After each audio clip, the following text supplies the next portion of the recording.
بسم الله الرحمن الرحيم والنازعات غرقا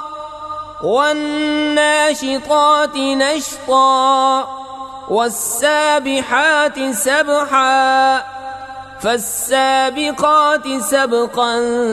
فالمدبرات أمرا يوم ترجف الراجفة تتبعها الرادفة قلوب يومئذ واجفة أبصارها خاشعة يقولون أئنا لمردودون في الحافرة أئذا كنا عظاما نخرة قالوا تلك إذا كرة خاسرة فإنما هي زجرة واحدة فإذا هم بالساهرة هل أتاك حديث موسى إذ ناداه ربه بالوادي المقدس طوى اذهب إلى فرعون إنه طغى فقل هل لك إلى أن تزكى وأهديك إلى ربك فتخشى فأراه الآية الكبرى فكذب وعصى ثم أدبر يسعى فحشر فنادى فقال أنا ربكم الأعلى فأخذه الله نكال الآخرة والأولى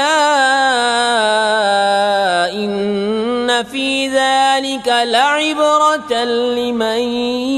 يخشى أأنتم أشد خلقا أم السماء بناها رفع سمكها فسواها وأغطش ليلها وأخرج ضحاها والأرض بعد ذلك دحاها أخرج منها ماءها ومرعاها والجبال أرساها متاعا لكم ولأنعامكم فإذا جاءت الطامة الكبرى يوم يتذكر الإنسان ما سعى وبرزت الجحيم لمن يرى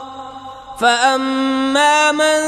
طغى وآثر الحياة الدنيا فإن الجحيم هي المأوى